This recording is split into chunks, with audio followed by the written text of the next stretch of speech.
નમસ્તે મિત્રો, આજે આપણે બનાવવાના છે એક યુનિક રેસીપી લીલી ડુંગળી અને સેવનું શાક.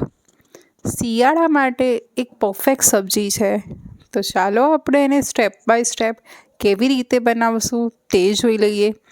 તો ફર્સ્ટ ઓફ ઓલ આપણે આ ટાઈપથી ગ્રીન ડુંગળી લીધેલી છે. તેનો આગળનો પાર્ટ કટ કરી લઈએ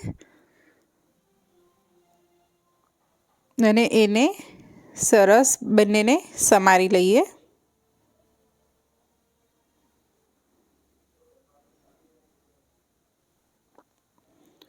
આપણો પાર્ટ સરસ સમારાઈ ગયા છે ગ્રીન ઓનિયન.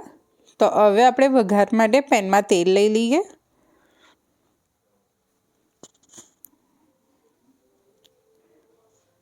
એમાં મેં લાલ મરચું, જીરું અને બાદિયા ઉમેર્યું છે.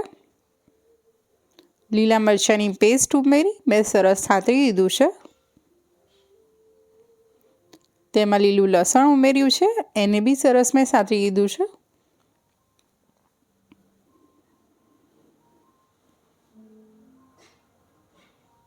શિયાળાના શાકમાં લીલું લસણ વગર તો શાક અધૂરું છે, એટલે લીલું લસણ ચોક્કસથી ઉમેરજો.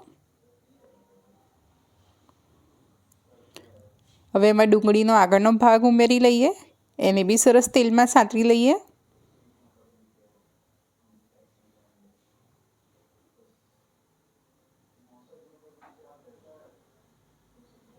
આપણો સરસ ડુંગળી સતળાઈ જાય એટલે ટામેટા પ્યુરી એડ કરી અને સરસ મિક્સ કરી લઈએ.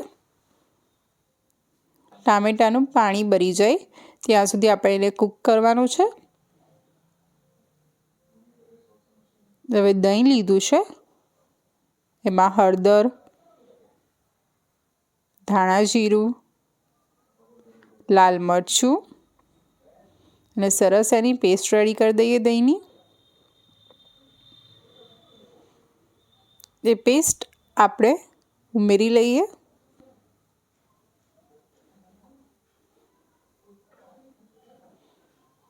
આ પેસ્ટ અને ડુંગળી ટામેટાને સરસ મિક્સ કરી લઈએ.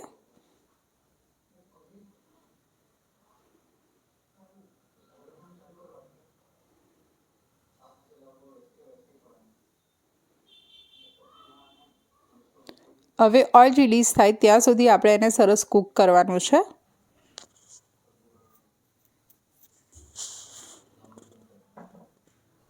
હવે એમાં 1 ચમચી બેસન લઈ લઈએ.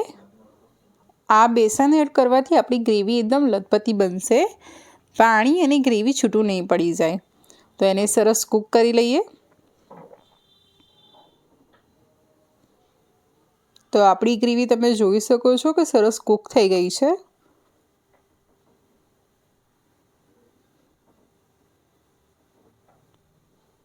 તો હવે એમાં ડુંગળીનો પાછલો ભાગ ઉમેરીને એને સરસ મિક્સ કરી લઈએ.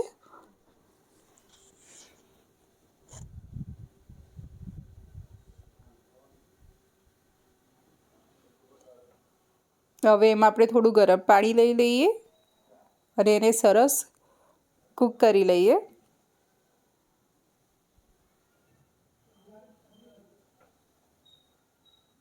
આપણી ઓનિયન સરસ સોફ્ટ થઈ જાય ત્યાં સુધી કૂક કરવાનું છે.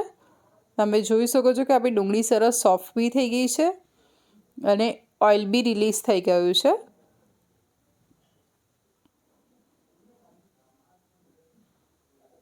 હવે એમાં સેવ લઈ લઈએ, એને બી સરસ મિક્સ કરી લઈએ.